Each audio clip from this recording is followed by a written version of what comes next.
Hi guys, welcome back to my channel. Still on the stories.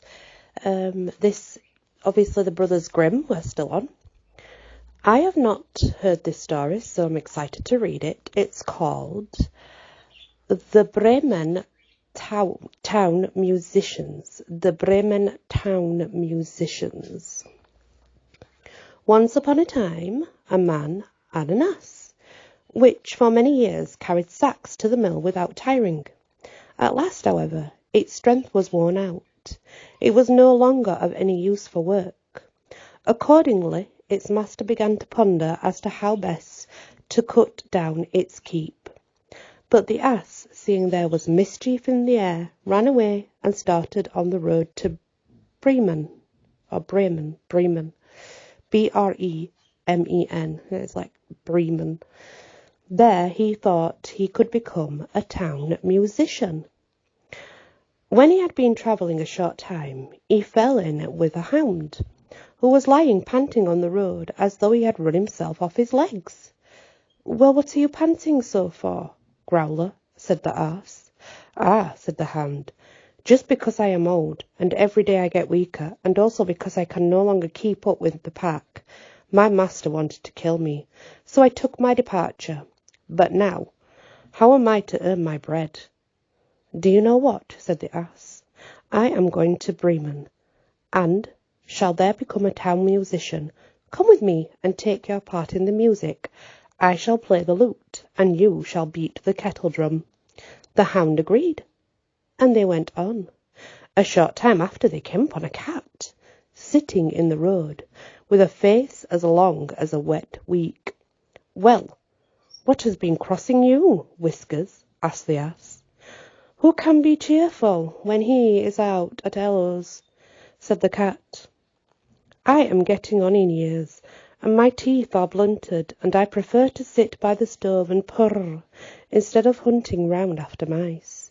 Just because of this, my mistress wanted to drown me. I make myself scarce, and now I don't know where to turn." "Come with us to Bremen," said the ass. "You're a great hand at serenading. You can become a town musician." The cat consented, and joined them. Next, the fugitives passed by a yard, where the barn-door fowl was sitting at the door, crowing with all his might, and croning. Interesting word. "You crow so loud, you pierce one through and through," said the ass. "What is the matter?" "Why, didn't I prophesy fine weather for Lady Day, when Our Lady washes the Christ child's little garment and wants to dry it? But, notwithstanding this, because Sunday visitors are coming tomorrow, the mistress has no pity, and she has ordered the cook to make me into soup. So I shall have my neck rubbed tonight. Now I am crowing with all my might, while I have the chance." "Come along, Redcomb," said the ass. "You had much better come with us. We're going to Bremen, and you will find a much better fate there.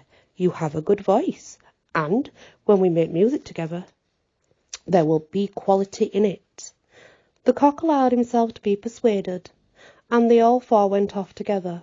They could not, however, reach the town in one day. By evening they arrived at a wood, where they determined to spend the night. The ass and the hound lay down under a big tree. The cat and the cock settled themselves in the branches, the cock flying right up to the top, which was the safest place for him.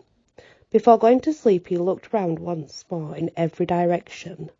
Suddenly it seemed to him that he saw light burning in the distance. He called out to his comrades. There must have been an house not far off, for he saw the light. "Very well," said the ass, "let us set out and make our way to it, for the entertainment here is very bad."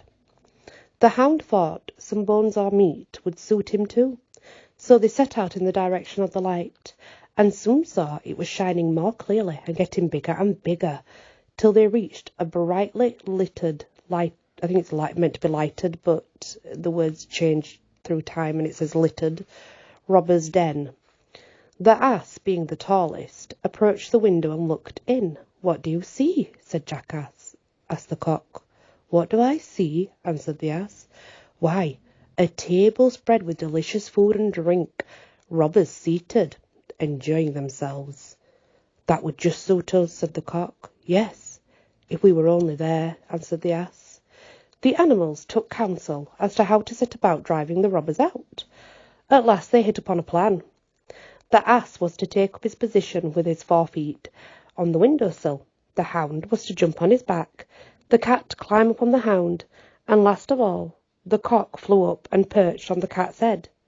When they were thus arranged, at a given signal, they all began to perform their music. The Ass brayed, the Hound barked, the Cat mewed, and the Cock crowed. Then they dashed through the window, shivering the panes. The robbers jumped up at the terrible noise. They thought nothing less than a demon was coming up in upon them, and fled into the wood in the greatest alarm. Then the 4 animals sat down to the table and helped themselves according to taste, and ate as though they had been starving for weeks. When they had finished, they extinguished the light and looked for sleeping places, each one to suit his nature and taste. The Ass lay down on the manure heap, the Hound behind the door, the Cat on the hearth near the warm ashes, and the Cock flew up into the rafters. And they were tired from the long journey. They soon went to sleep. When midnight was past, and the robbers saw from a distance that the light was no longer burning, and all seemed quiet, the chief said, "We ought to have a look, and we should not be scared by a false alarm," and ordered one of the robbers to go and examine the house. Finding all quiet, the messenger went into the kitchen to kindle a light, and taking the Cat's glowing fiery eyes for live coals, he held a match close to them, so that the light lit. But the Cat would stand no nonsense. It flew its face, spat and scratched. He was terribly frightened, and ran away. He tried to get out the back door, but the Hound, who was laying there, jumped up and bit his leg. He ran across the manure heap in front of the house.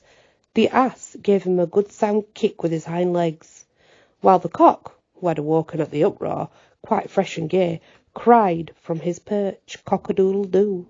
Thereupon the robber ran back as fast as he could to his chief and said, "There is a gruesome witch in the house, who breathed on me and scratched me with her long fingers. Behind the door there stands a man with a knife, who stabbed me, while in the yard lies a black monster, who hit me with a club, and upon the roof the judge is seated, and he called out, 'Bring the rogue here.' So I hurried away as fast as I could." Thenceforth the robbers did not venture again to the house, which, however, pleased the 4 Bremen musicians so much that they never wished to leave it again. And he who last told this story has hardly finished speaking just yet. The end.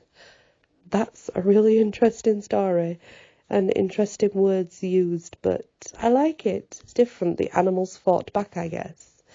Thank you for listening, and many blessings.